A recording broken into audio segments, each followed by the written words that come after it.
Welcome to the Winged Wheel Podcast. Here to talk all things hockey are your hosts, Brad Crisco, Ryan Hanna, and Evan Lobsinger.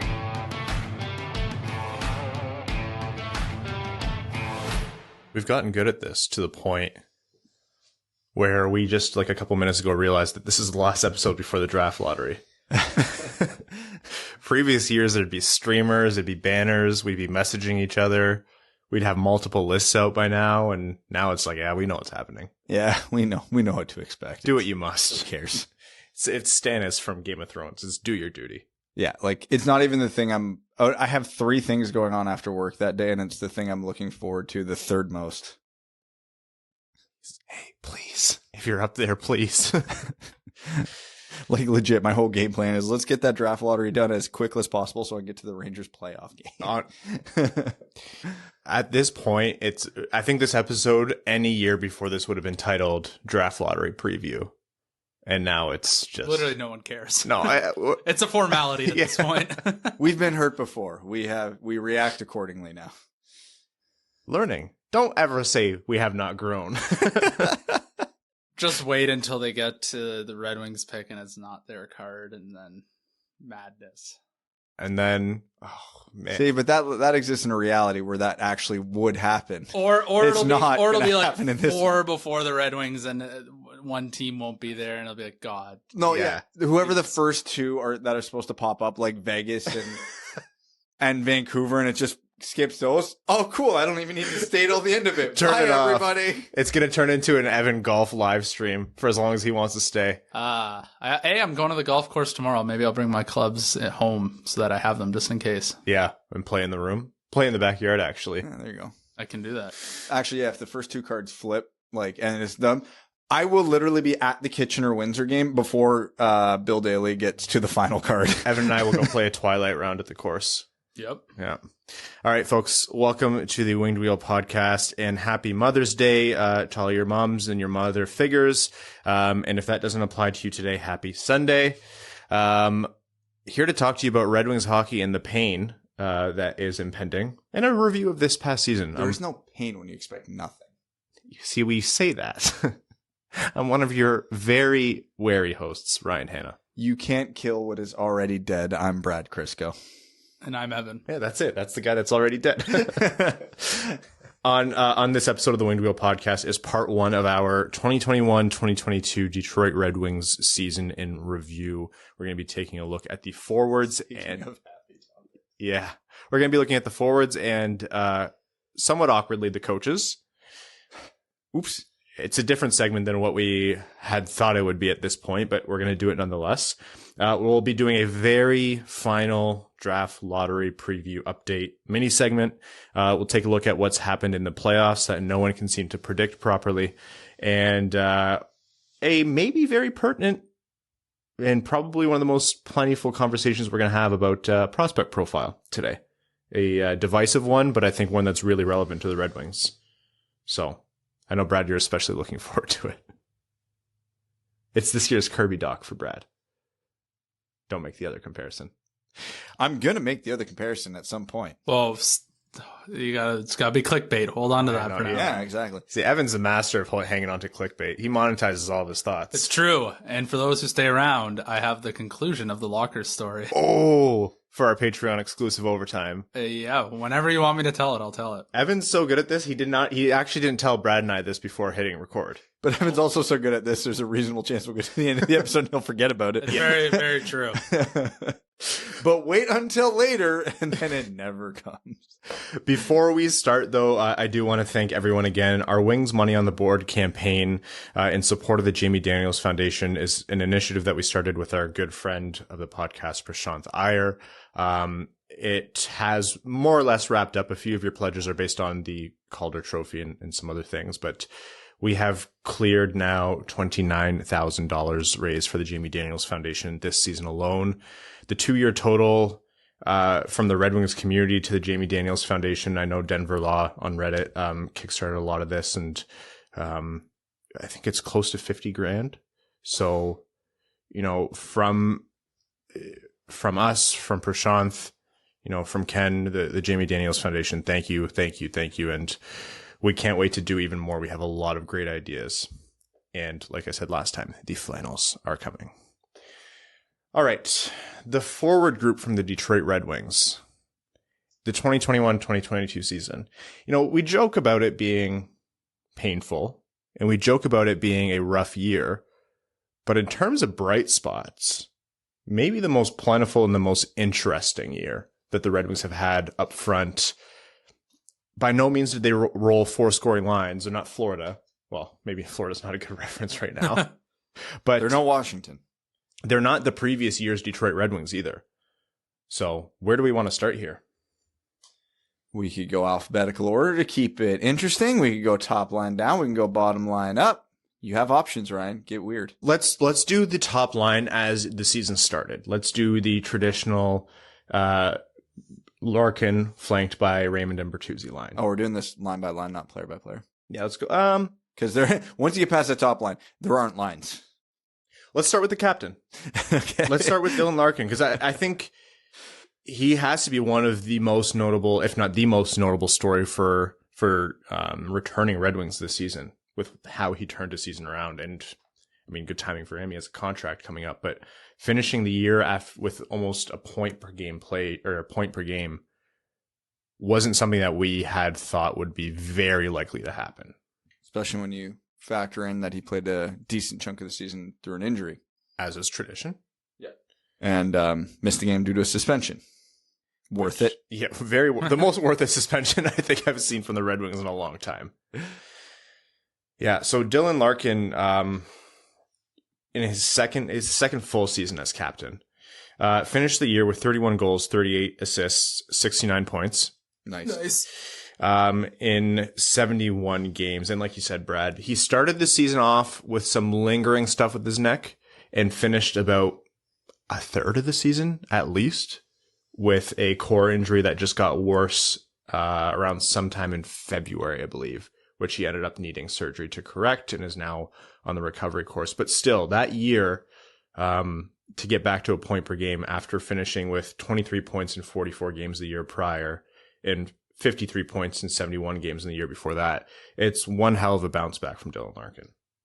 Yeah. As far as expectations go relative to what we expected at the start of the season, it was about as good as could be expected.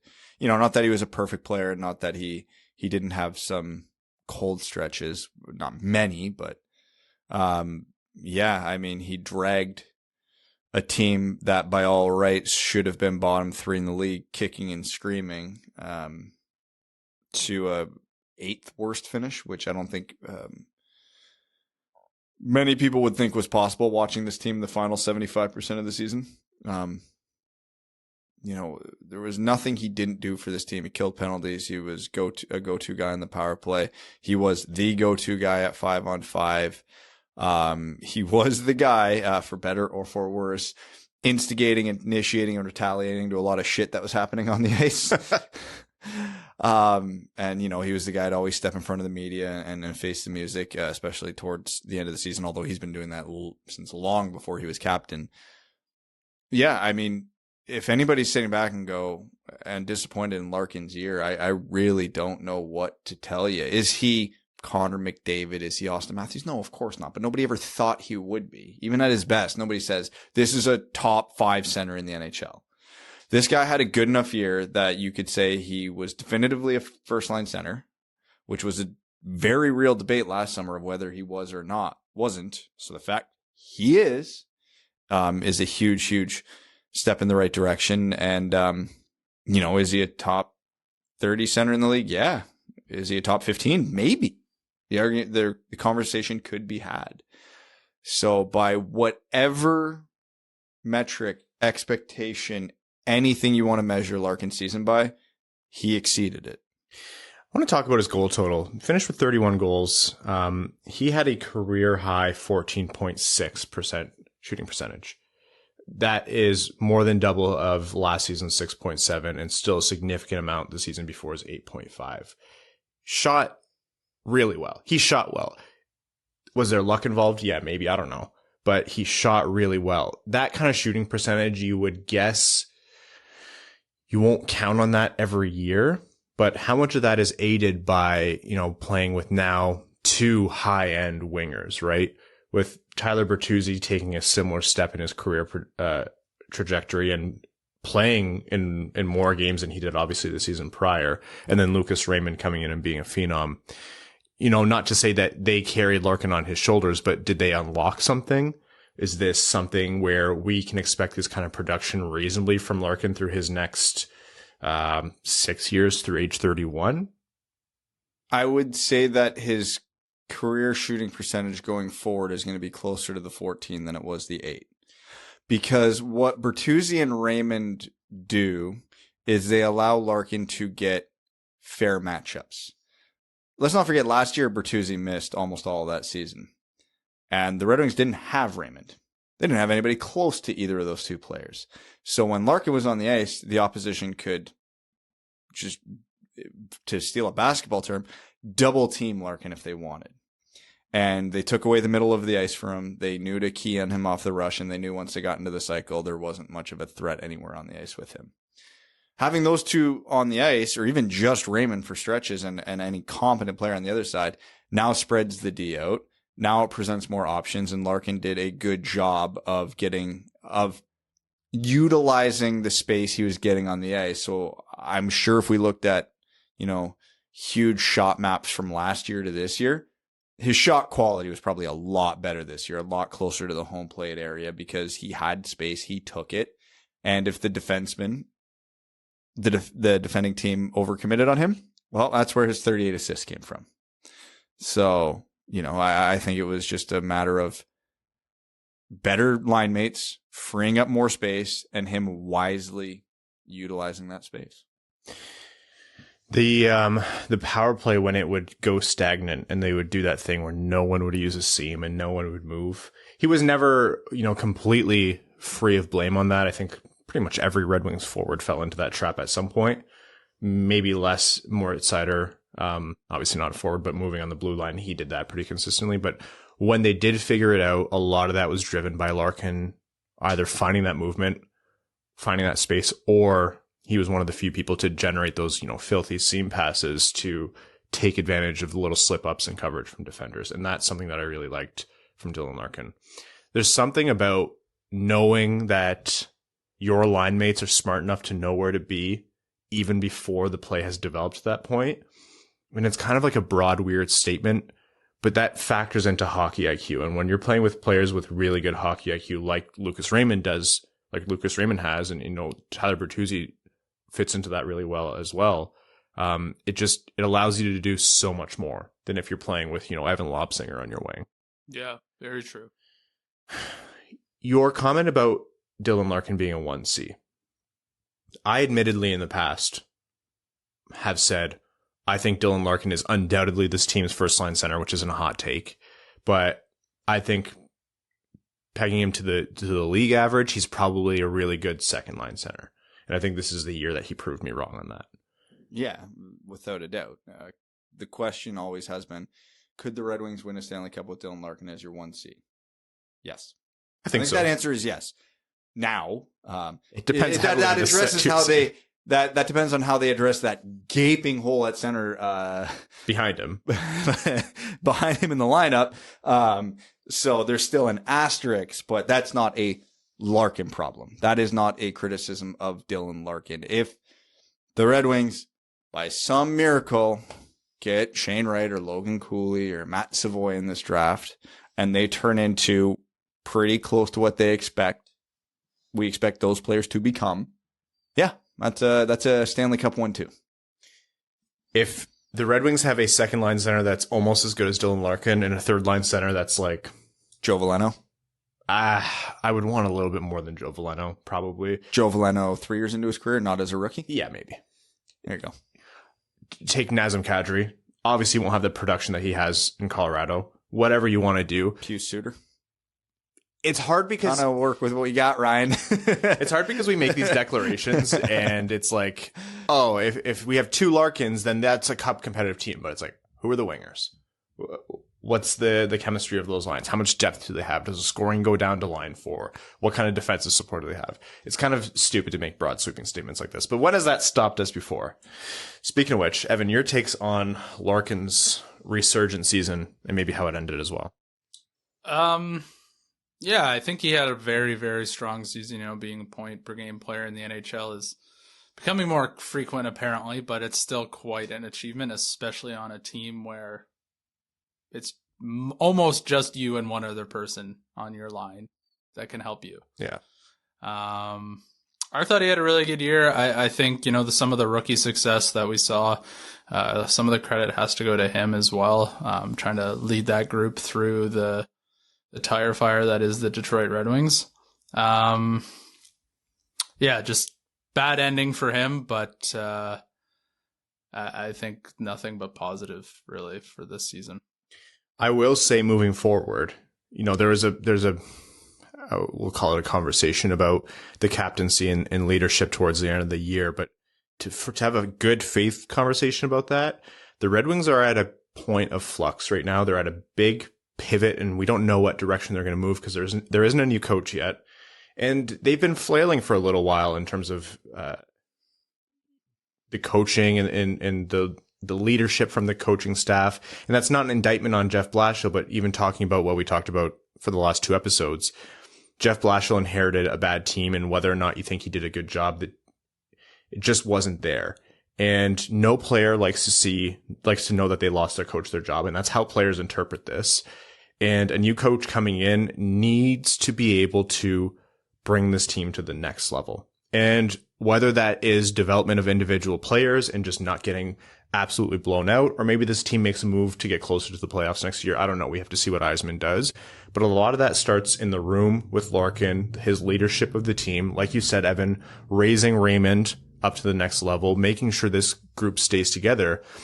It's not easy transitioning between coaches. And in terms of the cohesiveness of a team and making sure they stick together, it's a risky point. Like this is a potential note of failure. And this is where you want to see Larkin, step up and make sure that he continues to lead on the ice with the production and continues to be a good leader. And I should finish this out by saying I don't think we've seen anything to suggest otherwise so far. Some people don't like the penalties, but again, I think Matthew Joseph deserved that punch to the face. Do you remember watching that and going, oh, he hit him in the ear? And then we saw the replay and going, oh, yeah, he caught him. Yeah, well, yeah. Quote a good chunk of Red Wings Twitter. Dylan Larkin would never. He would never. Okay, let's get into, I think, one of the other most notable forwards here, which is Tyler Bertuzzi, who, similarly to Dylan Larkin, came back and had a massive season.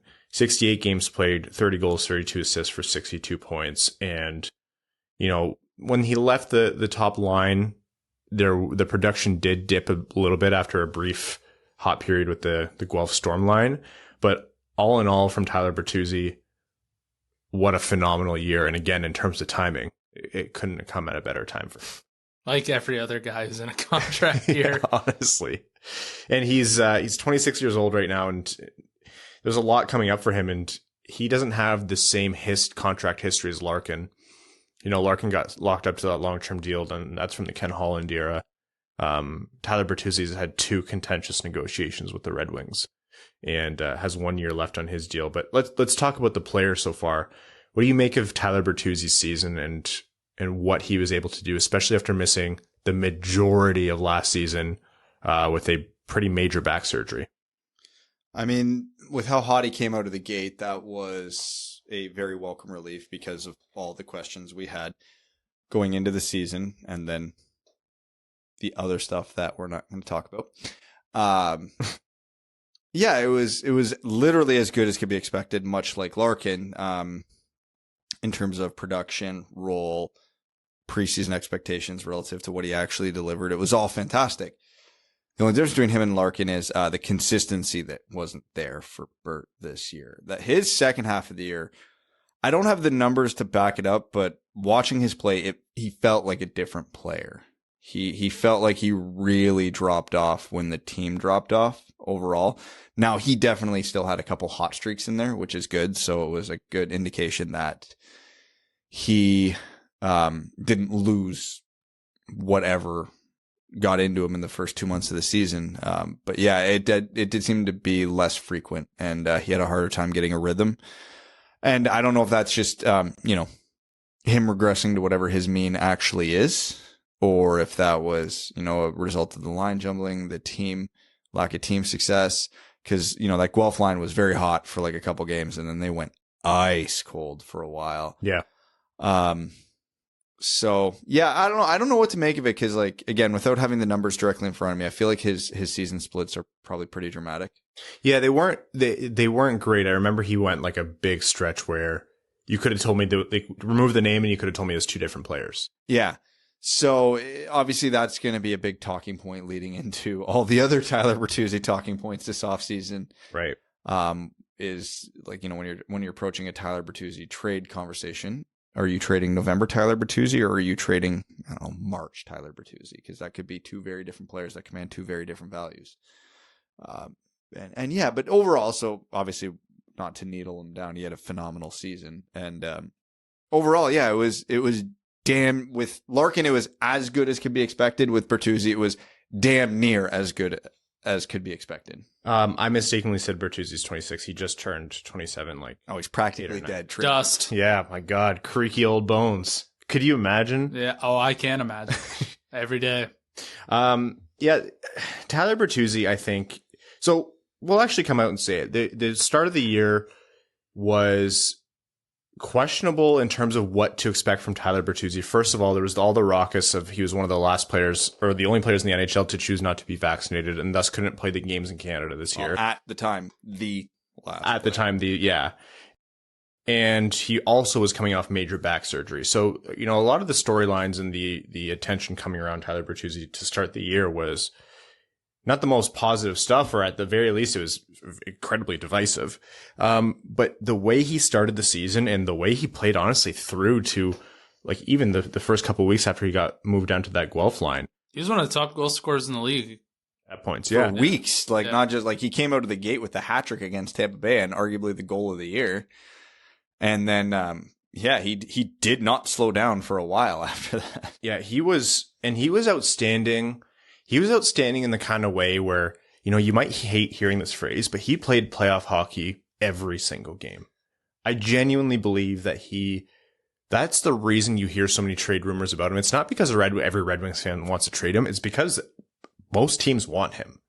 Like teams who Shocker. Teams want other teams' good players.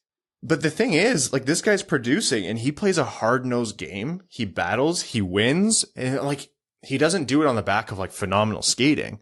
No. He's the 200% effort, and then he still has the skill and the production on top of that. He displayed a wicked shot this year.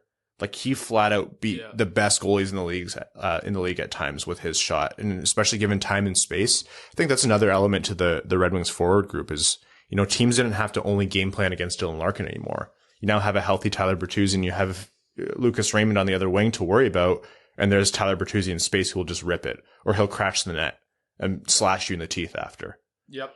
So, kind of like Detroit's new age little ball of hate. Loved the game he played, and he did fall off. I will give Tyler credit though. Moving from a line to play with Larkin and Raymond to not Larkin and Raymond is hard. Oh yeah. Yeah, looking at it here, it looked like it was more consistent than I thought, but his April is probably why, because that left a little to be desired. So, which is so everybody's. They were well out of the race at that point, so I will happily accept that. The stats for none of the Red Wings count in April, except maybe Ned's. We'll count Ned's. Yeah. His little recovery there. It was. Oh, by the way, he didn't open with a hat trick. He opened with a 4-goal game. 4-goal game. Yes. There's still a hat trick in there. There is, yeah. Technically. Whether people like it or not, they're going to continue to hear the Tyler Bertuzzi trade talk until, and maybe even after, but at least until we see what the next contracts are. And the reason I open with Dylan Larkin and Tyler Bertuzzi is because they both have a year left. Larkin at $6.1 million, Tyler Bertuzzi at $4.75. They're due for contract extensions. Cha-ching. Yeah. Yeah, they're not getting that on their next contracts. As of July. Right, guys, less? Absolutely less. Yeah, buddy. We're winning the draft lottery, too. Yes. Okay, great. And you know what? The sun doesn't go down on the golf course. You can golf until midnight now. If only that were true. That I know is a lie. No, please, God, no. We need to record episodes. Oh, God. That would be the end of the podcast. We'd fold. Yeah, no, they're not going to come in very cheap. And as of July 1st, those contracts can be signed. That doesn't matter what we talk about in terms of UFAs, other UFAs, RFAs, trades, coaching, whatever. Those two players are the biggest order of business for Steve Yzerman this offseason. And depending on how long this goes, right? He could take it till, June 30th of 2023 if he wants. And Steve Yzerman has the big brass ones to do it. We've seen him do it with Steven Stamkos. Please don't, Steve. I would like resolutions before the season starts. My hair has thinned enough. I can't take a full year of Steven Stamkos-esque discourse around Dylan Larkin. I just can't. I don't want to know what teams Tyler Bertuzzi has met with, Yeah. Yeah. Like with Bertuzzi, I'm less concerned because I think there's, reasonable expectation that, okay, if Tyler Bertuzzi is like the jewel of the trade deadline this year, I don't think that's going to catch anybody off guard. I'm not ready for those conversations about Dylan Larkin. It pisses me off when I hear like Rangers fans. Rangers fans have had a thing about Larkin for a long time. I don't quite get it, but they always like mock up trades, and it's like, Larkin in a fourth for Capo or something stupid like that. And it just like I have a little twitch in my eye, and so I know what you mean. The Larkin talk is, and no, that just goes to show no player is immune to this. Like, ask a Penguins fan if you know any. Like, every time Evgeny Malkin is either not playing to 110% of his capacity or is nearing a contract year, immediately trade to the Blackhawks every time. No worries, his contract's about to expire, and that is how the Red Wings solve their second line center problem in the short term. Hold on, my brain's computing right now. If other teams are going to do it to us, we should do it to them. Yeah, quite honestly. Those two players, in my mind, whatever grades you're giving out to the Red Wings, those two players should only be beat out by Moritz Seider, Larkin and Bertuzzi for the years that they had. If you're giving letter grades by performance relative to expectation, I mean, it's no surprise, but yeah, Raymond and Seider would be the only two, even in their reality, their world, their atmosphere, whatever you want to call it. Nobody else is going to come close. Yeah. But again, the next year, it's not like it's going to happen on July 1st. The focus is going to be on them for that contract, and the focus is going to be on them to produce like this again. The last thing I'll say about Bertuzzi before we move on here is, can he do this sustainably? His kind of game, he's still young, but his kind of game, can you do that forever? No. The back surgery, does that come into play later on, or is that not a concern anymore? Based on the way he looked this season, I will say it's not a short-term concern. Yeah. So that'll be someone else's problem. Either future us or future someone else. Oh, screw those guys. Future us. We hate them. I'm all about the now. Okay. Let's move to the third of the trio, Lucas Raymond, in his rookie season. I'll let you start. He was very close to leading all rookies in points. He may very well be a Calder finalist. Not likely, but he's definitely in the conversation. He played on the Red Wings first line every single game this season, all 82. And we weren't sure if he was going to make the team at the beginning of the year. Yeah. God bless Jeff Blashill's wife. Mrs. Blashill. Oh, man. I felt bad because she really knows a Calder candidate when she sees one. Yeah, honestly. Should retain her services. Yeah. She absolutely nailed it. Yeah. Right on the money. Yeah, we, a lot of our work, a lot of what we've done over the last few years is try to temper expectations because it's a rebuild and rebuilds suck. And I think also we know what's normal in the NHL now, and what Lucas Raymond did this year is not normal. Yeah. From an overtime in a previous episode, someone said, like, remember when I told you, like, what if Seider gets 50 and Raymond gets 70? Very nearly got that. Like, that was within the realm of, like, what we got. And, yeah, Raymond came into camp and had a great camp, and we were like, it's the Vince McMahon meme. Yeah. And then had a great, started off amazing in the preseason. And we're like, ooh. And then even though he wasn't scoring 4 goals a game by the end of the preseason, we were like, he's played his way onto the team. And then started on the top line for opening night and hit the ground running. For those who don't remember, for the first couple months at least, I in my mind, Lucas Raymond was the front runner for the Calder. What he did what he did to start that season, especially, it was him bar none. Obviously, Seider changed the game as he got up to speed, but what Lucas Raymond displayed in terms of hockey IQ, execution, playing NHL hockey against other top lines with the team's best players, it's not easy to do. Not easy to do at all. And, people might have seen it as an insult to hear him spoken about in the same breath as Zegras, but you need to see that as a compliment for both players. There's others around him. There's Michael Bunting, who is playing in his 17th season, something like that. But what those guys were able to do and what Lucas Raymond was able to do and capitalize on that time, we've seen how many players come in and play with Larkin and Bertuzzi. For Raymond to do that right off the bat as a rookie, we might go decades without seeing that again on the Red Wings. Yeah, I think he had the second most impressive season of a Red Wing on this god-awful team. Yeah.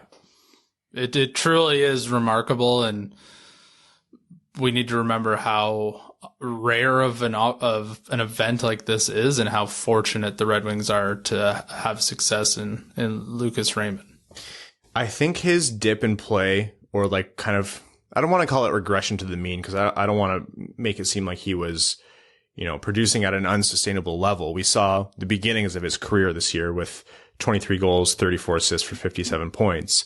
But like you said, Brad, he played an 82-game season, which is exceptionally difficult to do. Him, Seider, and I believe Pius Suter were the only ones to do it on the Red Wings. For a rookie to come into the NHL and play a full 82-game season, that is I've never ran a marathon, so I can't tell you what it's like, but I have to imagine it's only running quarter or half marathons and then coming in cold and just running a full marathon without ever practicing it. And he did it on the backs of a lot of hockey over the previous months before. And he had the elbow injury, I think, coming into that offseason before coming to the Red Wings. So that drop in play, I think, was to be expected. And unless you're a freak like Moritz Seider, it happened to every single any other top rookie. It happened to Zegras, happened to Bunting, I'm sure, in 1901 or whenever he started. But even then, kind of similar to Bertuzzi, where you're he's been slumping for a little while, or he hasn't scored for 13 games. And the moment you said it out loud, he'd go and have a great game. Or he'd put together a solid game, but the team was, the April 2022 Red Wings where nothing counts and nothing happened. So being consistent in the NHL is consistently good is one of the most difficult things to do. And the fact that he had moments of inconsistency, whether it be shifts, games, weeks, whatever, is all irrelevant to me, because that's something it's going to take a lot of time for him to learn. Yeah. If we had a random number generator at the start of the season to predict what Lucas Raymond's points would be, and we got 23 goals, 34 assists for 57 points, we would smash the yes button on that 100 times out of 100. That is a dream scenario for really is remarkable. So, and you know what else he did is when the power play was good, I think he unlocked something in the power play. Yeah, he was how do I phrase this? Because the Red Wings power play is bad. He was the player on the Red Wings power play who looked the most like he understood how a power play was supposed to operate. Yeah. Because as good as Larkin is, not his thing. Bertuzzi's role on the power play was very specific, so he didn't need to know how to run a power play. Mo Seider is a freak, and you could tell he grasped it. And whoever the hell they had playing bumper at any given moment was a body there. Raymond definitely gave the impression that was his power play that he was running off the half wall. He knew when to shoot, he knew when to make the play, and he knew how to operate within whatever the hell the system was that the Red Wings were attempting to run. The reason power play was bad is because not all 5 players were on the same page, but he was, that was not a Lucas Raymond problem. Yeah. So to be able to do that at 19 years old or whatever he was for a majority of the season is extremely impressive, considering the level of talent the Red Wings first power play unit had. And we will talk more about the special teams in the next episode when we do this. We have to. No, They're special, all right. Yeah. Can we just make fart noises instead and save us some time? What did we tell you about spoiling segments, man? You got to save the content. I don't have Evan's ability for that. No, that's not one of your natural talents. The power play spoiler. Making fart noises, though, is one of my natural talents. So everybody's in for a treat. You are a good dad, huh? That's why the kids love you. Yeah. For all that said, the Red Wings power play did come 4% below league average, more than actually. So, which was an improvement on the previous season. God, I hate it here. Let's talk about Pius Suter. Brought in to take the second line center role. You're really front loading this segment, huh? Oh yeah. Well, because it's going to get easier as you trail down. Speaking of those aforementioned fart noises, we are going to spend 7 hours on Jordan Osterley. So okay, yeah. Well, that's next episode though. Yeah, Pius Suter was brought in free as a free agent signing. Thank you, Chicago. Which we almost never say that. And came in and put together a tidy season as the Red Wings de facto second line center. 15 goals, 21 assists for 36 points. Again, one of the three players to play all 82 games. And, is he the second line center on a team that's pushing for the playoffs or competing for a cup? No. But did that give the Red Wings the space to do whatever the hell it is that they needed to do in the bottom six all year with Veleno, Rasmussen, Stevens, and anyone else playing center there? Yeah. And at points, it was downright productive with Bertuzzi and Fabry for the Guelph Storm line. And he found himself in some advantageous spots and had some, key points of contribution. And he's still only 25 years old.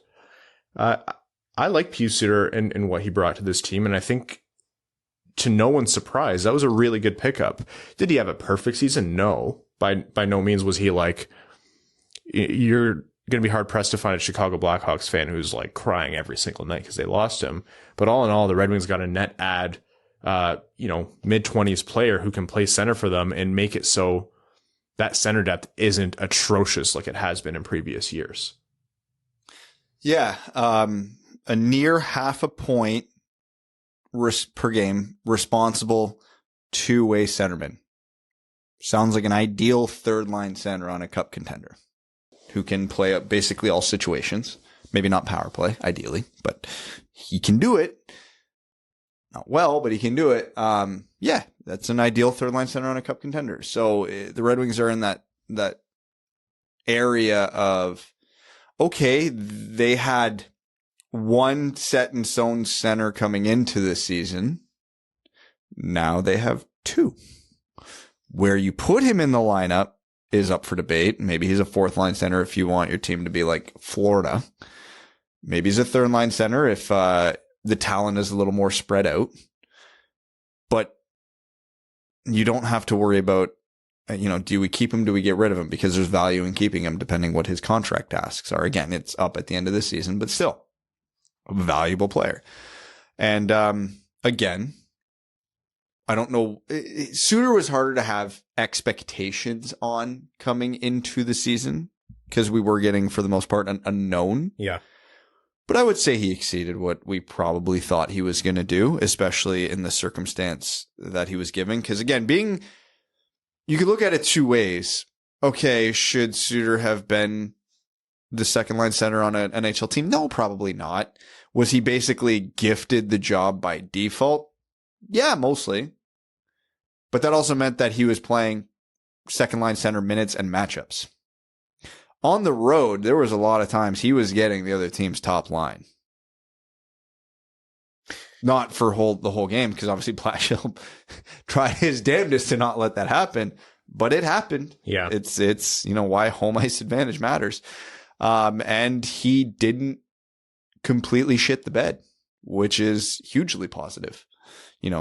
With a ringing endorsement like saying not completely shitting the bed, given what he had to do and what he had to work with, that's a very... Everybody else is pooping their pants. Yeah, because a lot of the players around him were. So it's a strong endorsement. Like you said, he's coming in with no expectations. Same as Lucas Raymond. I think that the two biggest expectations in the top six were for Bertuzzi and Larkin, and we talked about how they well exceeded, which is why this whole segment sounds so overwhelmingly positive. So even enjoy it while it lasts, folks. yeah. So even for his on ice play, like, yes, and that was positive and it was good. And at points, like, great. And at worst, I think average, more or less. What he did to shelter the lineup below him and to shelter at times the Red Wings from getting completely destroyed in terms of depth. Obviously that fell apart later in the season, but he's coming in at $3.25 million for one more year. And, provided he's able to do a similar thing next year, you want to see him stay on the Red Wings to offer that versatility at center. You never saw his line go out there and you're like, what are we doing out here? What is Jordan Osterley playing center today? I use Jordan Osterley as a pawn for all this. And this isn't, slapping around Jordan Osterley. It's that he was, a seventh defenseman usually. But that's what the Red Wings would do in the past. They're like, oh yeah, randomly today we have, I don't know, we called up Adam Ernie, or we're playing. Luke Bukowski's now going to be playing forward and defense. Yeah. Center and starting right defense at the same time. We actually invented a new position called rover. It's actually just called wit. And then maybe one of the last of like the overwhelmingly positives. Let's talk about Jakub Vrana here. First of all, you got late coming to camp, was visa issues. That's why I'm a MasterCard guy. God. All right, folks, that's the Winged Wheel podcast. We've had a good run. Late coming to camp, stepped onto the ice, and it was within like 5 minutes of it being posted that he had taken the ice and everyone being so excited that he took a hit and separated. It was a separated shoulder. Doesn't matter. If it's a shoulder, it's all bad. Yeah. Had surgery and was out for near on the entire year. Ended up playing 26 games, which I think that was well aided by the fact that there were 100 games in the last like 2 months of the season, but legitimately did not play a game until what was his first March 8th. That was his first game of the season. But boy, 26 games in like 2 months, 6 weeks. Yeah. That's just nutty. I'm sure a lot of his production has to do with the fact that he has fresh legs and that team was beleaguered, and as was a lot of the league.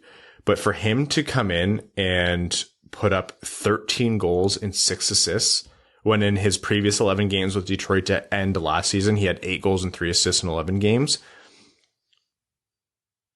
It's not a fluke, right?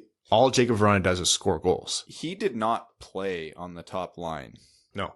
Almost at all this season. I think there was like a game, maybe.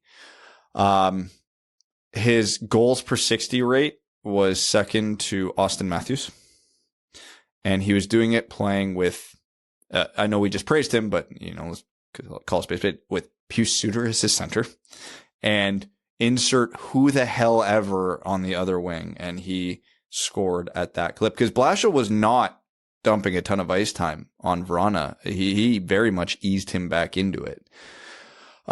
So yeah, do I expect Vrana to score at this clip next year over 82 games? No, of course not. Nobody should expect that. I am.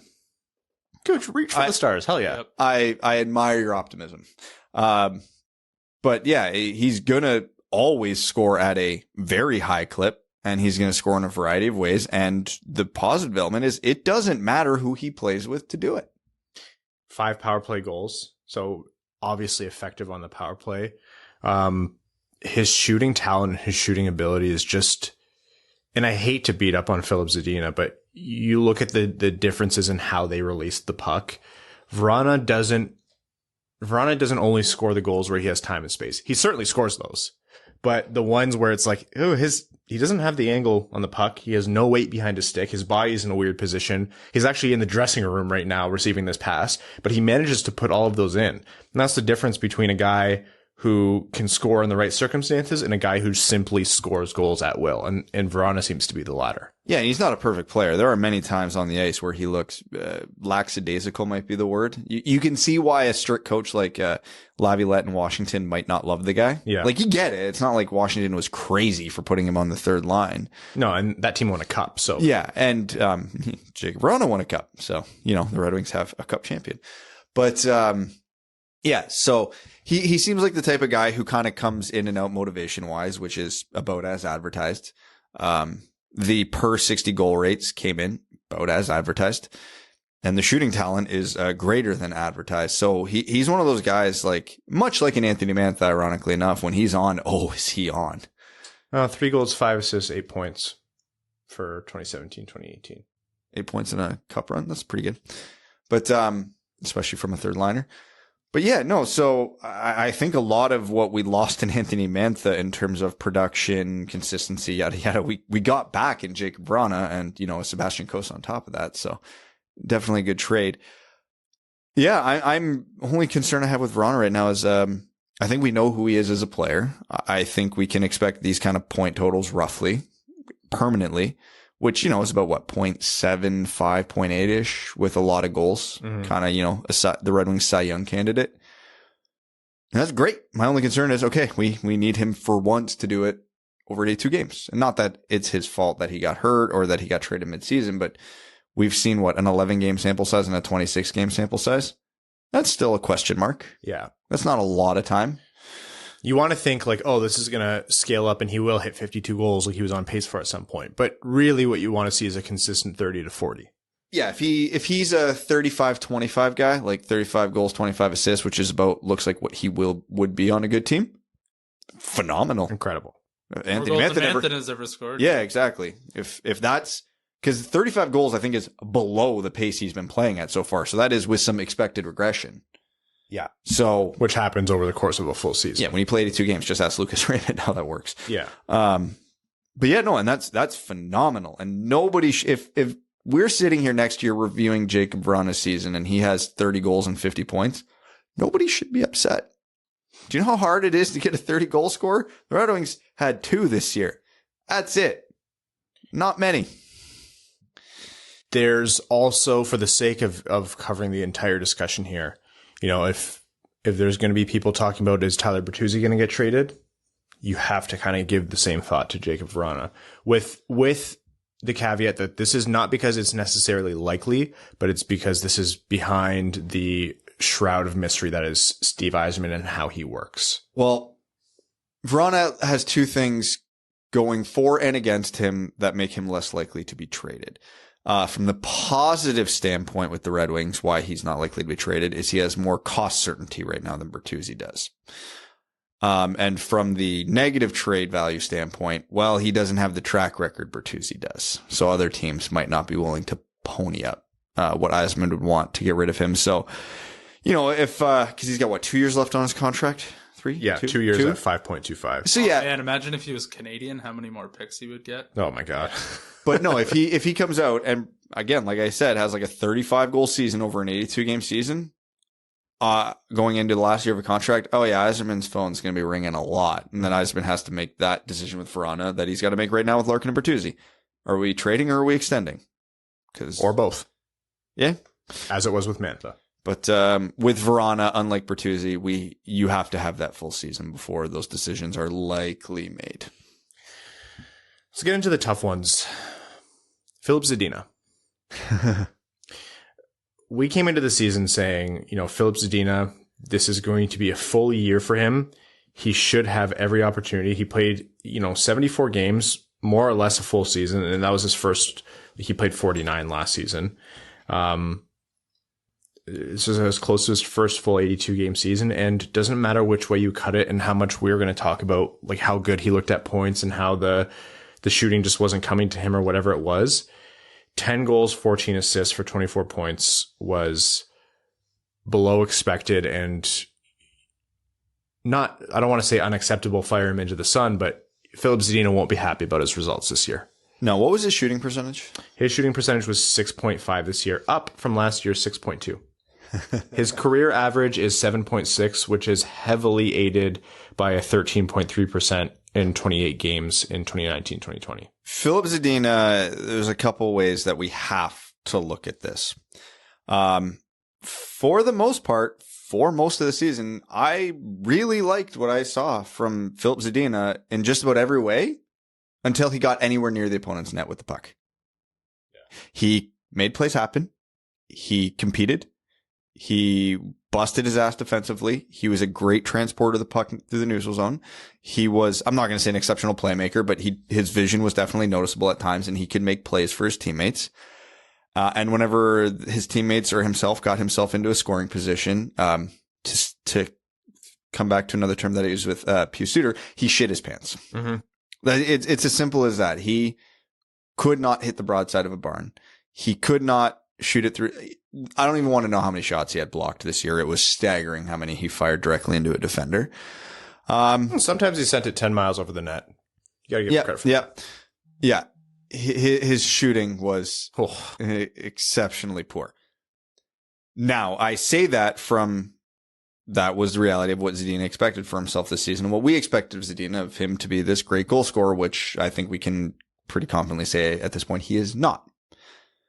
But what people need to understand on the back half of that statement, Filip Zadina is still a good, useful NHL player. Is he a first-line player? No. Is he a second-line player? Maybe. But as he is now, if he never improved and you put him on the third line of a good team, yeah, he'd fit in. He could keep up. He could contribute. He could be that guy. Is that good for a 6th overall pick? No, of course not. Absolutely not. But it doesn't mean you should trade him because he didn't live up to expectation. There's still a good hockey player there. Now, do I expect Zadina's shooting percentage and all that stuff to be as bad as it is? No, I do expect him to figure some things out. I don't expect it to be that bad forever. As we've talked about before, the easiest skill in hockey to improve on is your shot. So there is a reality where Zadina improves that and comes back and maybe pops 15 to 20 goals next year. I would say it's almost likely based on how talented he is. That's bold. It's only 5 more goals than what he scored this year. That's fair. It's almost his entire point total in goals. Yeah, ouch. Evan. There is reasonable expectation for improvement without going too far down that. And I would say he did look better, even though I don't think he looked horrible. He looked better with Vrana on his line. There's a shocker. He played with a better player and looked better. Yeah, he did. I don't know if that's a nationality thing or they're just good friends or whatever, but I think there was something there that should be explored. Vrana is a game changer. Vrana can drive play, and Vrana can break the expectations of any certain play because he can just put the puck in at command. And like I said with, the Larkin, Bertuzzi, Raymond line, how that elevated what Larkin was able to do. Same with Zadina. A lot of his, he had the yips really with his shot. He was in his own head. You could see it so apparently in how he moved, how he skated, how he beat himself up every time he made a mistake, which wasn't infrequently at times. And with Vrana there, he can now step onto the ice and think, shit, this play might not end with Filip. How could you be so stupid? And it might end with, Vrana put one in the net, or I'll just give it to him instead. Yeah, Vrana found me wide open, and even if I missed 5 feet further left than I should have, it's probably still in the net, right? Vrana or Zadina did things on the ice. I think his decision making, especially when he gets in his own head, I think the giveaways in the decision making were sometimes Filip, you would expect that of a way lower line player, or a way worse player, a player who's drafted way lower, not of you. And we've seen better of Filip Zadina, but at points he just dropped way too low in terms of what he decided to do with the play and with the puck on his stick. But we've also seen a 180. Like you said, Evan, his game elevated with Vrana next to him. And like you were saying, Brad, a lot of the times it's everything up to the net, especially the first third of the season, I think, was good. So there's 2 things he has to correct. One, I think I disagree that shooting is the easiest thing to correct, but I agree that it's workable. It's not like hockey IQ. Might not be the easiest for him. Yeah. Yeah. And he has to he has to work on maximizing his raw tools, because he does have the tools to put the puck in the net more than 10 times in 74 games, plain and simple. He has to also work on his mental game. He needs to not beat the shit out of himself. And whether a new coach is going to change that, more consistent play with Vrana is going to change that. He's obviously not a line driver, and he's obviously not a 40-goal scorer. We know those things now. But there is more to Filip Zadina, and you just want to see the team unlock a little bit more from him. I don't know what his future is with the team long term. He's an RFA. He's going to have a contract. I think Yzerman's going to get him cheap. Yes. And it's also worth noting too that there are not a ton, but there are a healthy number of top 5, top 10 picks who in the NHL currently who took more than a few years to develop. The one that I can think of right now is Sam Bennett.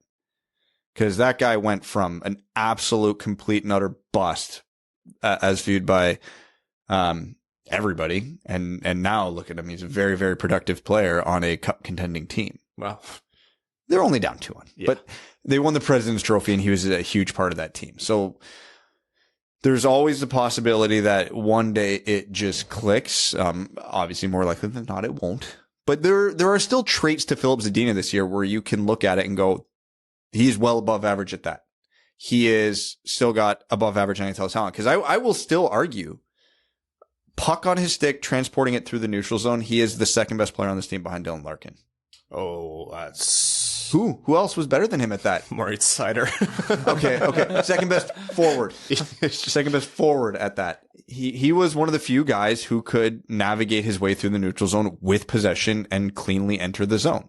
Like I said, he would very frequently get all the way to the net before he shit his pants.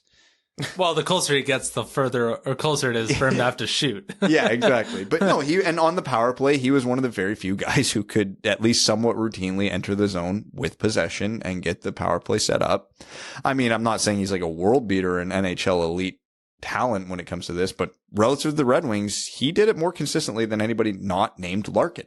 He's definitely one of the most frustrating players to watch, and I'm sure that transcends through the coaching staff and the management as well, because there's times when he does things on the ice and you just raise your hands, you're like, why doesn't this happen all the time? He looks like an all-star caliber player at moments, and then there's just full streaks of time where you can tell he has zero confidence, and you're like, I don't know what this guy's doing. It's just, he's so frustrating to watch at times. And I think that's what makes it so difficult sort of evaluating a Filip Zadina season, because you see so much more that should be there. But it just is so inconsistent, and he's totally one of those, he's all about his mental game, and if it's not there, he just completely falls apart. It's not hard to pick out when the soundtrack in his head is just incoherent screaming. If this Red Wings team was good, I bet you he would be so much better, because everything would be going good in the room. All the players would be loose.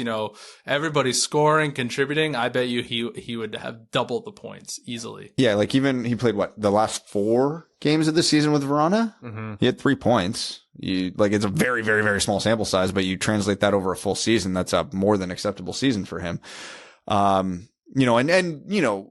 We'd be remiss if we didn't mention he did have some pretty shitty puck luck to go along with his bad shooting this year. Like there were more than a few moments where we were sitting there watching the game going, how the hell did that not go in? And it hit like a stick at the last second, or the goalie made a miraculous save. Like he finished with 10 goals. He definitely should have had more than 10 goals, but not a ton more. But, it was, he gets in his head. He has some bad luck. He's not on the ice for a lot of goals for. He's on the ice for a lot of goals against. It's very easy for that mental downward spiral to happen. Who's a former Czech player that could be his role model that we could bring in? Jakub Vrana. Thomas Vanek speaks Czech. Thomas Vanek 10 years ago. Is David Krejci Czech? Yep. Yeah. There we go. Perfect. We solved our center issue. Very quickly, I think I'm going to cut this off and we'll do the rest of the forwards with the defense for next episode. We're making the executive decision, and that'll be headlined by, Michael Rasmussen, who's kind of an inverse of this conversation, and Robbie Fabry, who we haven't talked about yet. But very quickly before we wrap up the forwards, expected goals per 60, where does Filip Zadina rank? What do you think? I have no idea. Of the forwards. Filip Zadina's advanced stats either are amazing or horrible. There's never an in-between for him. I feel like it's high. He's on the ice for a lot of chances. Filip Zadina is behind Tyler Bertuzzi, Dylan Larkin, Pius Suter, Robbie Fabry, Jakub Vrana. End of list. That's about where I would have expected. Yeah. So he's head of... So in terms of creating chances, he's there. He's there. It's not... he's very much... I think you said it well, Brad. You can't dismiss how much of this is his fault. There is some luck involved. At the end of the day, what the Red Wings need to do is making sure, no matter what their decision is for his future, you have to make sure you extract more from Filip Zadina. And that doesn't make it the team's fault, but you have to find a way to get more out of him because there's more in there. It's untapped. Yeah. All right. Just a matter of degrees. 100%. Okay, we are going to do the rest of the forwards in part 2 for next episode. This ran longer than expected. Season review, 4-parter mega series. Well, what do we do when this team's competing for cups? Yeah. We're happier and there's less critiquing. We'll have to take this to the golf course to catch Evan's time. You will. That is for sure. That's your dream, eh? Yeah. Doing one for the... It's going to be like that... I would just put in like AirPods or something and then go on mute. And then when you would just say something that needed me and I'd go off mute. You'd unmute and it's just we'd unmute him and it's just a string of curse words. There's wind. And All you hear is wind. And it's going to be, now watch this drive, and you just sail 140 yards to the right. Yeah, that is probably one of the greatest YouTube videos in existence. That's hysterical. Okay, before we talk about some other things, we first want to mention that this episode of the Winged Wheel podcast is proudly brought to you by the FanDuel Sportsbook, a sponsor that gives hockey fans what we really need, even more excitement in the game. There's so many reasons why FanDuel is America's #1 sportsbook. They're simple to use with great odds on different betting markets, giving you more action every game day. They're also lots of fun with unique bet types like same game parlay and exclusive promos on the biggest events. And when you win, you get your winnings back safely in as little as 24 hours. FanDuel is also letting you place your first bet risk-free up to $1,000. Just place a bet on any game and FanDuel will refund you up to $1,000 back in site credit if you don't win that first bet. If you win, you keep the cash. If you lose, you get up to $1,000 back in site credit.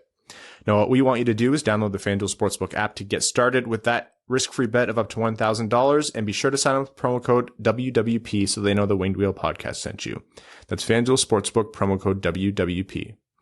You must be 21 and older and present in New Jersey, Pennsylvania, Illinois, West Virginia, Indiana, Colorado, Iowa, Tennessee, Virginia, or Michigan. First online real money wager only. Site credit is non-withdrawable and expires in 14 days. Restrictions apply. See sportsbook.fanduel.com for details. If you have a gambling problem, call 1-800-522-4700 in Colorado, 1-800-BETS-OFF in Iowa, 1-800-9-WITH-IT in Indiana, 1-800-GAMBLER in New Jersey, Pennsylvania, Illinois, or Virginia. Tennessee Redline 1-800-889-9789, 1-800-GAMBLER.net West Virginia, or call 1-800-270-7117 in Michigan.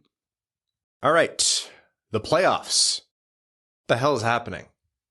We can't have a close game, right? No. It's against the rules. Yeah, it's this weird like monkey paw curl thing where we ask for more scoring in the NHL and they're like, fine. Only for one team. I don't want to say it's been bad, but it's been bizarre. Bizarre for sure.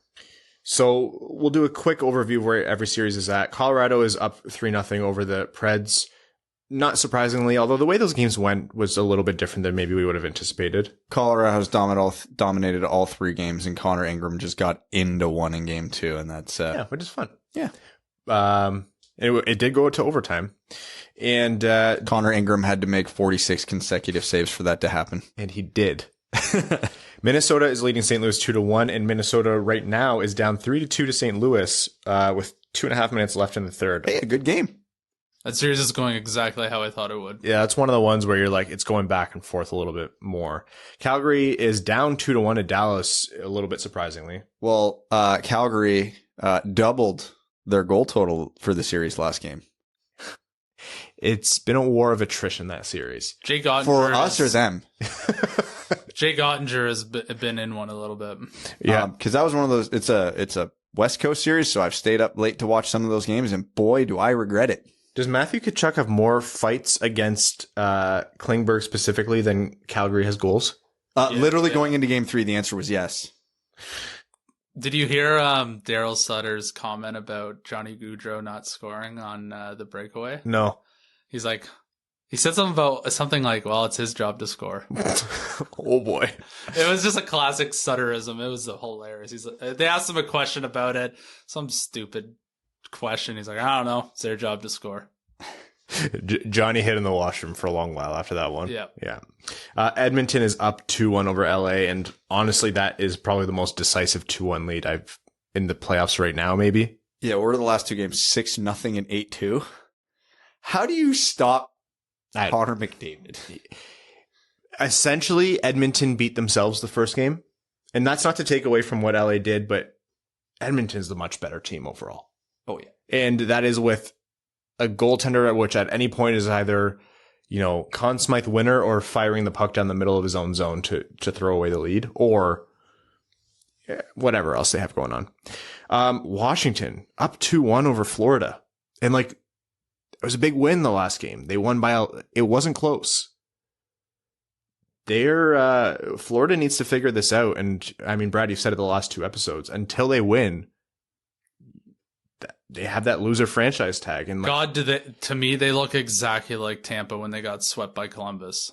Like discombobulated. They only look good when there's time and space, which like in the playoffs, there's not a whole lot of it. Goes away. And like Ovechkin's just putting guys through the boards, and there's some guys who've got sniffleitis out there. Yeah. Yeah, I think that's a really fair assessment, and the game changes, right? You can have all those 100-point scorers, or they look amazing as soon as there's an inch of space out there, but when there's not, Florida just has not looked good at all. Man, when did the timeline shift and the Capitals became the veteran team that knows how to win in the playoffs? The Caps are now the been there, done that. I was just thinking, like, it's no longer Ovi's a choke artist. He can never do it in the playoffs. Now Ovi is like leading the charge onto how to shut down the leading team in the playoffs. This is the one I thought would be just a formality, but Washington has put together something, credit to them, but also discredit to Florida. They have not looked good, and good teams find ways to win. When your top 9 is that loaded, there's no excuse. You got to figure it out. Absolutely. They're only down 2-1 too. It's not. Oh yeah. Yeah. Well, speaking of only down 2-1, Tampa Bay, the other team in Florida. Okay, first of all, I didn't do a good enough job of this last episode. Toronto has put together some good games, and Jack Campbell has put together some good games, but Tampa Bay is another team that looks like discombobulated. They're beating themselves, weird myths, weird mistakes. Like, there's points where Victor Hedman has the puck on the blue line, and I'm watching the game, and I'm expecting him to bobble it and lose the puck because he's done it so often. And Steven Stamkos, like that save that Jack Campbell made on Steven Stamkos in the one-timer, good save by Jack Campbell. Stamkos fired that into him. He fired that into the middle of the net, where the one spot that Jack Campbell could get to reliably. And you're like, well, Ryan, it's not easy to hit whatever corner. I'm like, sure, but you're Steven Stamkos and it's the playoffs. Toronto's playing great. And I think Toronto's doing a lot of things right to beat a very tough matchup, but Tampa looks out of sorts. Yeah. And Toronto's really good. They're not making it easy on Tampa. No. Like again, you're a loser franchise until you're not. This could be the Leafs here where they're like, we get the playoffs now. Yeah. We've got it. And for context, the puck just dropped on game 4 at the time of recording. So definitely so Tampa 6-1 is the final. 100%. That's what's going to happen. You're welcome, Tampa. Wasn't there some sort of stat like 4 of the last 6 playoff series the Leafs have been in, they've been up 2-1? Yeah, Prashant pulled that up. Oh, was it Prashant? Yeah. And it's like, so many Leafs fans are like, respectfully, F you. Yeah, not now, please. But this time it's different, I swear. Yeah, I don't know. I don't breathe until the puck drops for game 1 of the second series if I'm a Leafs fan, just so you know it can't go away. A weird series. Boston came into game 4 today, down Charlie McAvoy. He's out for on COVID protocol. And they end up winning that game. What was the final score? 5-2. 5-2 with an empty netter, yep. Brad Marchand with a casual 5 points today. Yeah. I don't know what to make of this series. It's fun. Carolina ran Boston out of the building the first 2 games, and now the series is tied. Goes to show you how wild the playoffs can be. If you're upset about the lack of close games, you at least look at series like Boston, Carolina, and you're like, okay, this salvages what I think I lost in fun because it's unpredictable. That's not the series that has salvaged the lost in fun. It's unpredictable. It's wacky. It's a bloodbath. Oh yeah, it's highly entertaining hockey. Yeah. This sucks that it's Boston because, I really want them to lose. Oh, they'll lose in round 2 to whoever wins out of Pittsburgh and the Rangers. Speaking of high entertainment making up for the rest of the first round, my God, this series is a work of art. What more do you want from that series? That has given you everything. You have Crosby doing Crosby things. You have goalies either getting lit up or standing on their heads. You have sometimes simultaneously both. Yeah. You have massive leads being dissolved in the matter of minutes, like triple OT game. Yeah. However unfunny it became, that, the meme with the spicy pork and broccoli, which by the way, everybody that stopped being funny 5 days ago, stop. Man eats meal, more at 11. Yeah, god damn. Guy almost shits pants. I have never seen such like a mildly amusing thing get run so heavily by the media. That's NHL, man. You have one thing with an iota of personality. They're like, don't let that go. Yeah. But man, yeah, that series has been fun. We had a 4-year bit about eating pineapple. I just want to put that out there. That is true. Because he wouldn't do it. We're just on brand with the NHL. We were waiting. We're in lockstep. Yeah. Ryan, you and I wanted that to die in a week. That wasn't on us. That was on Mr. Didn't eat the pineapple for 4 goddamn years. Anyways, talk more about the Rangers Penn series. It's like if you rode a motorcycle out of a helicopter and landed in the middle of a game. It's pretty good. It's so good. Yeah. That's the one series I have actively looked forward to watching after the first game because, yeah, phenomenal hockey. I don't know which way that one's going to go. Neither do I. There's different points where I'm like, Pittsburgh's doing what they need to do to get past New York, and they're solving Shesterkin when they need to, and you can see the difference in the guys who've been there, done that, and that's what's moving the needle in the series. And there's points where I'm like, oh, New York just has their number. Like, there's no way Pittsburgh can hold this. And they have fresher legs and whatever. Pittsburgh's up 2-1. I wouldn't have guessed it based on how a lot of the play has gone, but that doesn't matter. It matters the game's won. It's already down 1-0. I swear I knew that was going to happen. Because I talked about Tampa sucking, I'm like, watch, they're going to score. And guess who scored? Steven Stamkos. Of course. Tampa fans. Without seeing the video, it was a one-timer right in the corner from what I was talking about. It was unassisted, so it can't be a one-timer. No, it was off the boards to himself. Jack Campbell passed it to him directly. Yeah, probably. Anyways, that's the playoffs.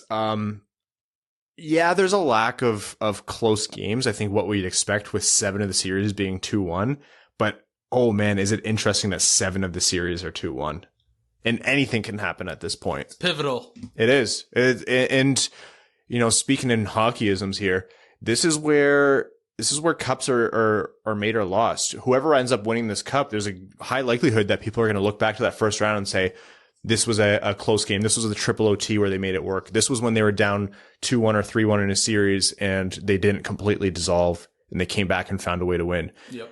It's speaking in generalities, but you're right, Evan. Like, good teams find a way to win, especially when the going gets tough.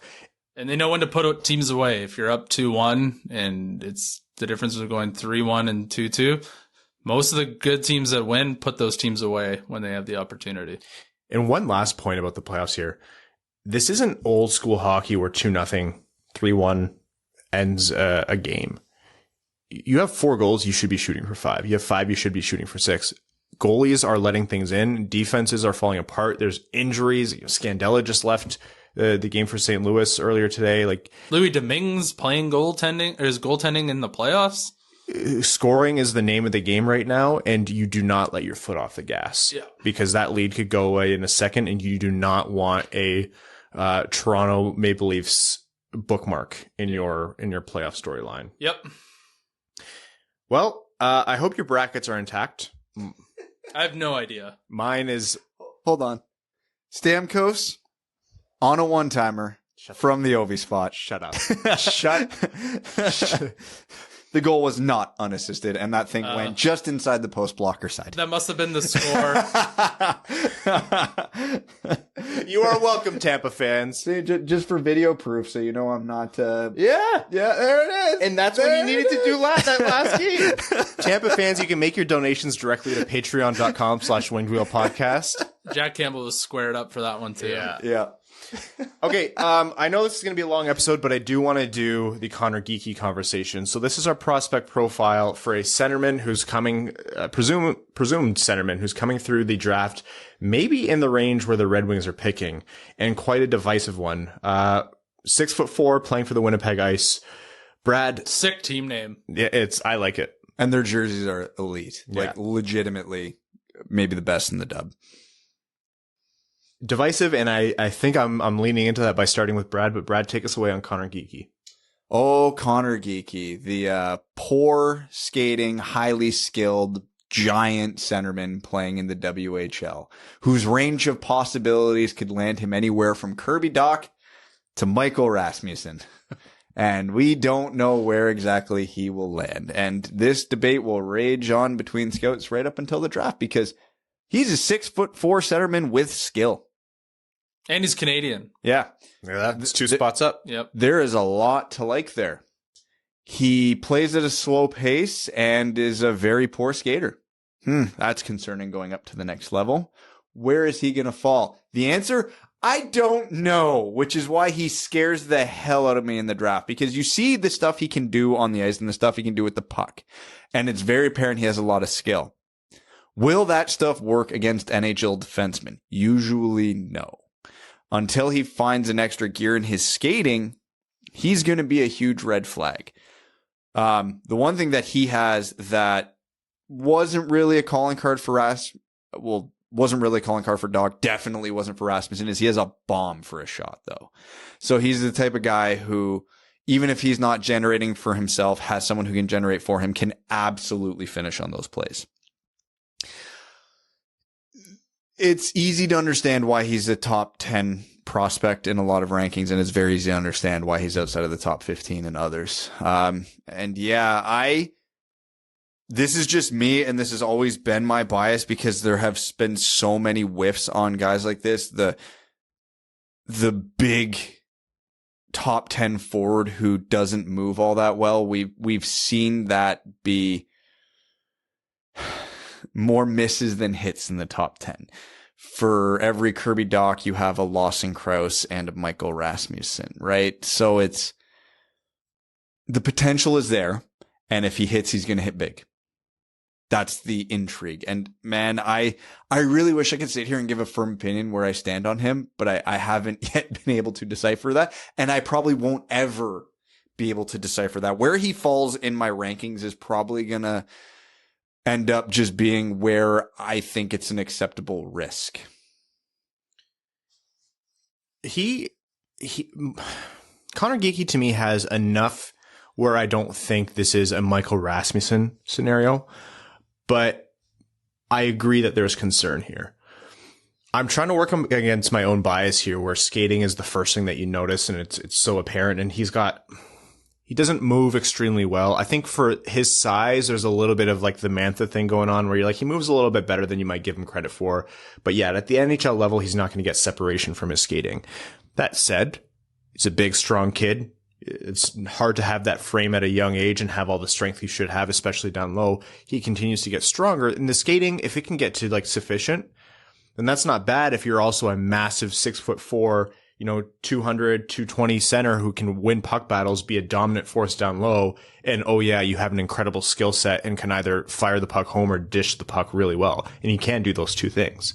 And that's why he's so attractive. But even though he's not a good skater, he also doesn't play with pace. He doesn't do any of these things particularly quickly. It's not the first time I said a lot of these things with Kirby Dach as well. And obviously Dach's been better than I thought he would be, but still has not lived up to his draft slot. And, to most Hawks fans has been relatively disappointing too. So it's worth noting that. You can do all the things that Conor Geekie does, but if you cannot execute them at an NHL pace, it doesn't matter what you can do. And again, I'm not saying he's not going to get faster. We saw the improvements in Michael Rasmussen's skating this year. Pace can definitely be improved. So I'm not sitting here and saying do not draft. And I'm not saying I'm going to set a table on fire if we draft him at 8, 9, or 10. Please no, it's a wood table. Like there's optimism here, but again, it just comes with that inherent risk that if he doesn't get it up to an NHL pace, none of that other stuff is going to matter. He's got a sky high ceiling for me. And like you said, it's the acceptable risk, because with a sky high ceiling comes with a lot of margin for error up and down. There are too many other guys in that range that I like, but if the Red Wings are dead set to get to grabbing a center, if you think this is a guy that's going to pan out, this is a guy that's going to pan out at center. And if Geekie pans out at center, Rasmussen's been good on the wing. Anyways, if Geekie pans out at center, that's a top 6 center, right? And isn't that solving something right there? I'm not convinced that if he breaks through, I don't think he's top 6 or bust. I could absolutely see a reality where he's not Michael Rasmussen per se, but follows that kind of trajectory in the sense that, yeah, okay, he's not really working out here. Let's simplify his role and play him down the lineup. That's on the table for me, which is good because that raises his floor. Yeah. Like that's worth noting. That's not necessarily a negative. But yeah, it's acceptable risk because again, I should point out, this isn't my bias. I'm not the only one saying and expressing these concerns. Very prominent people in the scouting world and the hockey writing world are saying very similar things. So if people much smarter than me are saying it, then it's an actual risk. And, it's, again, I will reiterate, not to be negative. The hands, the shot, the creativity, the vision, it's there. It absolutely is there. Now, is he getting away with these things because he's 6'4" against teenagers? Yeah, that's helping him a lot. Don't get me wrong. Is it possible, maybe even likely for him to figure it out up a level? Yeah, absolutely it is. And if he does, is that going to be a very good hockey player? Absolutely. There's a reason he's getting top 10 consideration. So again, if the Red Wings pick him at, well, let's be honest, 9, it's fine. It's good. Again, he won't, based on my rankings, he's pretty firmly outside of my top 10 just because there are at least 10 players that I am way more confident in that are going to translate to the NHL level. And that's fine. But again, Edvinsson was like my 8th or 9th ranked guy and they picked him at 6th and it was like, cool. It's great. And hey, a lot of the things we were saying about Geekie, we were saying about Edvinsson, just not to the same degree and at a different position. And guess what? Edvinsson worked those things out and now he's a phenomenal prospect. It goes both ways. So all I'm trying to convey here is he's one of the riskier picks in this draft, especially in the first round. Yeah, I like his game, but like you guys said, once he's up to speed, you're like, okay, this guy is definitely a top 10 pick, but he clunks around out there for sure. He's got some stone feet on him, and that is concerning when the NHL continues to get quicker and quicker and quicker. Could he carve out a career where he just plays in a 20-foot area and, you can put in some points, get involved physically, perhaps, but how many, like Brad said, how many guys have you seen that are just physically dominant at their age and then they never do a single thing in the NHL because everybody else is a grown ass man? That is a big concern. And I don't know. I'm very conflicted on him as well because we've seen him in the flesh and his skating makes me want to gouge my eyes out. But when he has the puck on his stick in an area, it's like, holy shit, this kid is really good. It's not quite Michael Rasmussen and it's not quite that archetype, but there's enough there where you shouldn't ignore it completely, right? He can do things by him on his own, which makes it feel less Rasmussen, but there is obviously the physical characteristics that remind me a lot of them together. Yeah, to relate it to Red Wings specifically, in terms of style of play and what they like to do, Conor Geekie is more Elmer Soderblom than he is Michael Rasmussen. He likes playing with skill. He likes the skill game. That's his default. Whereas, would you say Wish.com Elmer Soderblom? Hell yeah. Well, honestly, where he's being picked, he should probably be better. But stylistically. Yeah. It's likes 3-0 Tampa, by the way. I swear I knew it. You give them the slightest bit of a compliment. They played 8 minutes. I swear the moment I saw the game started, I'm like, I know for a fact they're going to come out with You know what Toronto needs right now? Conor Geekie. You know what's not good? When Pat Maroon is scoring. Ooh. Ew. Yeah, when Pat Maroon's putting him in on you. Yeah. Anyway, sorry to derail that, but yes. It's okay. But yeah, so just because he's big doesn't mean that's his defining characteristic. Because again, we have... What was the biggest advertisement for Michael Rasmussen going into the draft? Oh, he's huge. And he can also do these things. That's not Geekie. He's a skill player who happens to be 6'4". So that does ease my mind a little bit. But again, yeah, with the benefit of the top prospects gaming in Kitchener this year, we got to see his skating live, and that only heightened the concern, not ease it. You know what I did after watching Geekie? Just to wrap this up, I immediately went back and watched more tape on Geekie because I'm like, that was one game and there was so much on either end of the spectrum. I need to know more. Happy to announce that I'm still just as conflicted. So it's very confusing, and you have to take a real deep look at your organization and say, can we get the most out of this player, and can we correct anything we don't like about him? If it's not 100%, this is absolutely fixable, you pass 10 out of 10 times. Yeah, not in the top 10. We're going to be talking more about Conor Geekie in future episodes for sure. Well, we'll see how the draft lottery goes. And on that note, the draft lottery is on Tuesday night. We are going to start our Winged Wheel Podcast annual draft lottery live stream around 6:30, 6:40-ish. I can't wait till we don't have to do these. I know. It's going to be so good. Which might be a lot longer than I hope. So tune in for that, youtube.com/Winged Wheel Podcast. Subscribe to the channel, and we'll be doing a whole thing. It's a lot of good fun. No, we should, when the Red Wings aren't in the draft lottery anymore, we should still do the live stream, and it should just be us getting hammered with our feet up on the table, yelling and laughing at other fan bases. Yeah. Why not? Only if the mascots are doing it at that point. Yeah, we'll get you a mascot costume. You can dress up as Gritty. Okay. So tune in. It's good fun, and hopefully it's one of the last ones for a long time.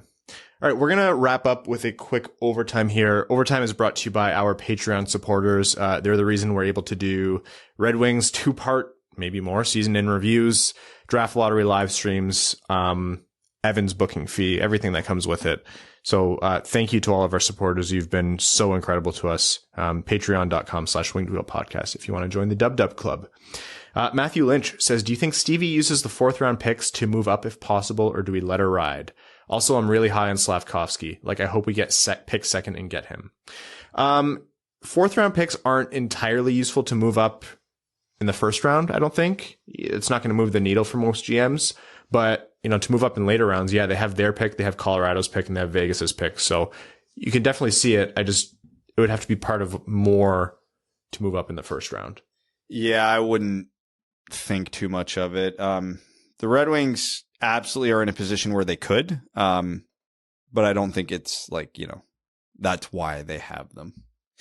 I'm going to cheat by picking this one from Babe Landeskog, who says, what do you think is more likely to happen? Dallas upsets Calgary to move on, Toronto actually beats Tampa to move on, or Washington upsets Florida? I'll still say Toronto. With the 3-0 down in Game 4. That would only tie the series for Tampa, with the next game being in Toronto.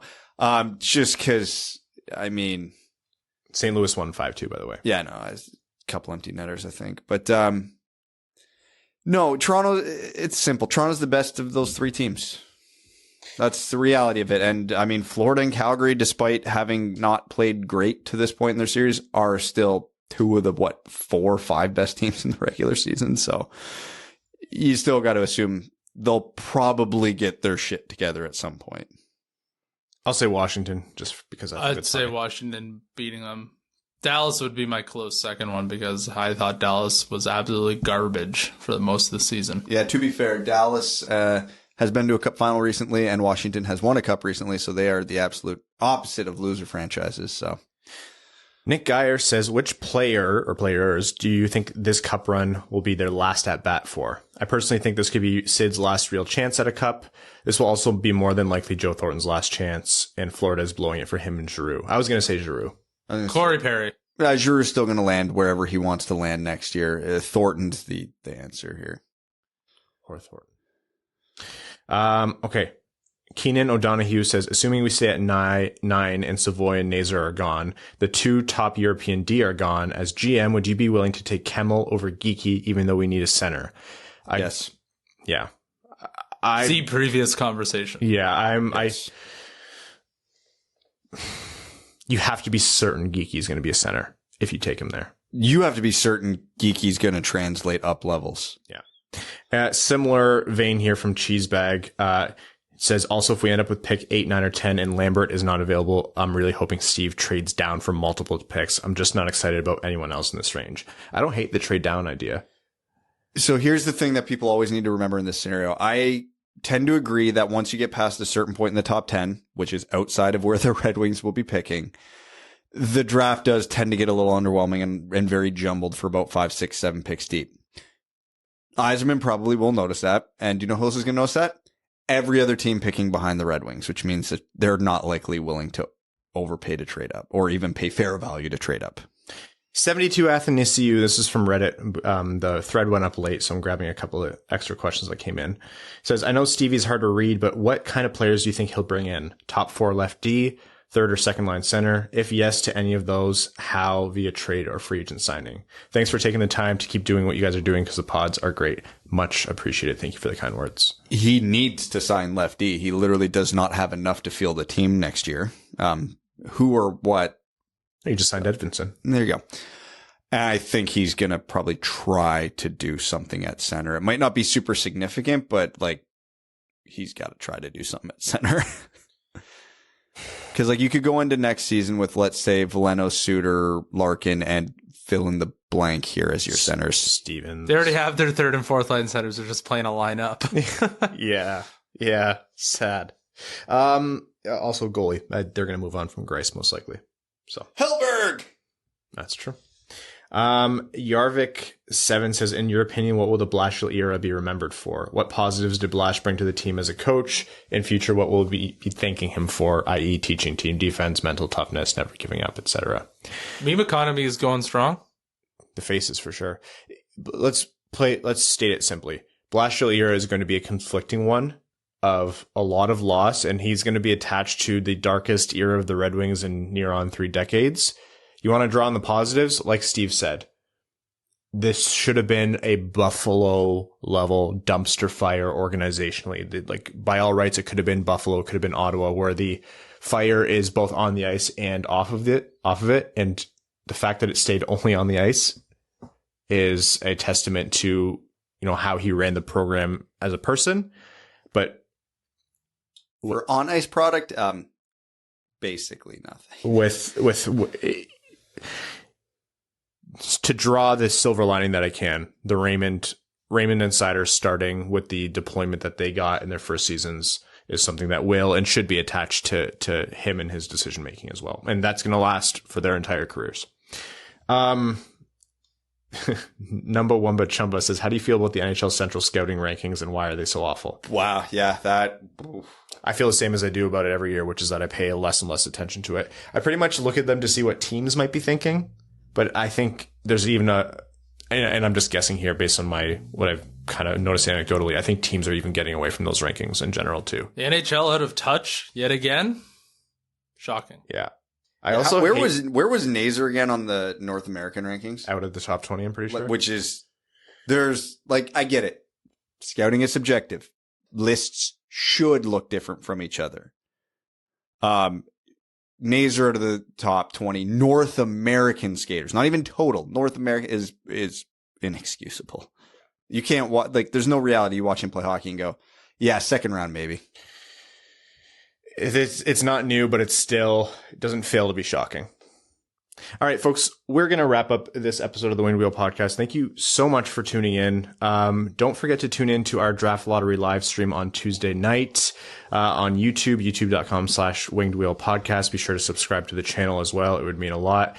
And there's a lot coming up. Part 2 of the Red Wings season in review next episode, unless... hey, if it's a draft lottery win, then that's what next episode's going to be based on.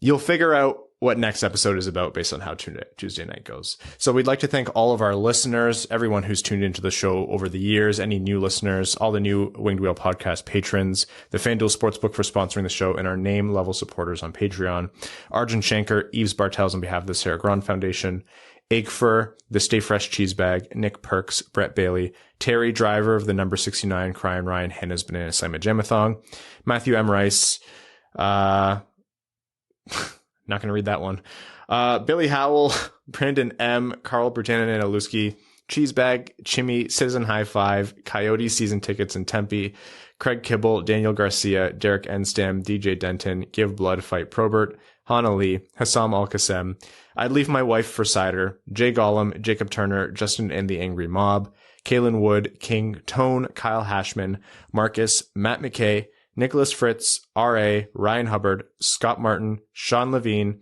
Stay Fresh Cheese Bags, Stay Fresh Breach Bags, Zach Spring, Sam Bankson, Stay Fresh Cheese Bags, Adam Now I Finish Better Than Ernie, Antonio Gracias, Babe Landeskog, Ben Barron, Big Chungus, Connor Leighton, Dave W., Evans Parking Garage, Evans Bingo Card, James Laporte, Jeremiah Dobo, Jeremy Brocker, JM Rhapsody, John Evans, Josh Yelton, Kevin McCracken, Quaz, Matt Keeler, Matt S., Missing Vladdy More Than Ever, Papa Woody, Puck Norris, Revi DeLuca, Roses by Outkast is a good song, Stay Fresh Cheese Bags, Trevor Pevovar, Zach Handyside, and Zach McCann, a driving range superstar.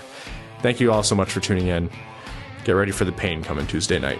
Thanks for tuning in to the Winged Wheel Podcast. Be sure to check out wingedwheelpodcast.com, where you can subscribe to the show on iTunes, Spotify, or wherever you get your podcasts. You'll also find links to other ways to support the show, such as Patreon, official podcast apparel, and more. And don't forget to follow the show on Twitter at Winged Wheel Pod. And of course, the hosts at Brad Crisco, at Ryan Hanna WWP, and at Hockeytown Evan.